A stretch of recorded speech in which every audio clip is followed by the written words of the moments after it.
আমরা কিছুই করতে পারিনি আল্লাহ, রমজান মাসে আমরা কিছুই করতে পারি নাই। আমাদের মতো গুনাহগারকে আল্লাহ তুমি সেই কাতারে শামিল করো।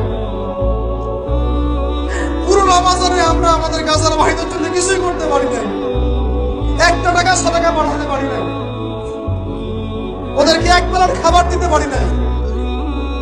রমজানে আমরা কোরআনের হক আদায় করতে পারি নাই, খাস করে তওবা করতে পারি নাই, তাহাজ্জুদ ভালো করে করতে পারি নাই, তারাবি ঠিক মতো করতে পারি নাই।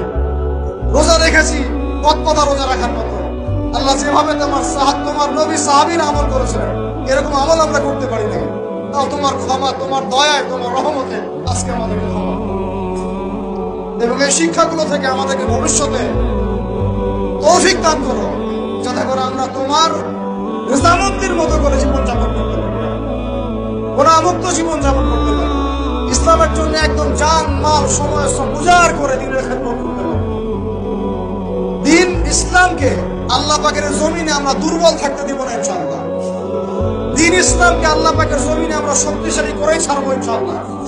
দিন ইসলামকে আমরা আল্লাহ পাকের জমিনে বিজয়ী করেই ছাড়বো ইনশাআল্লাহ। এই পথে যারা বাধা প্রদান করবে এদের বিরুদ্ধে আমরা প্রতিবাদ করে ধরবো ইনশাআল্লাহ। আল্লাহ রাব্বুল আলামিন আমাদের সবার দিনের মধ্যে দিন ইসলামের প্রতি খাস মহব্বত দান করেন, কোরআনের মহব্বত ঢেলে দেন, ঈমানের মহব্বত ঢেলে দেন, সুন্নতের মহব্বত ঢেলে দেন, সাহাবী বলা জিন্দেগি আমাদেরকে যাপন করে তৌফিক দান করেন। আল্লাহ রাব্বুল আলামিন আজকের এই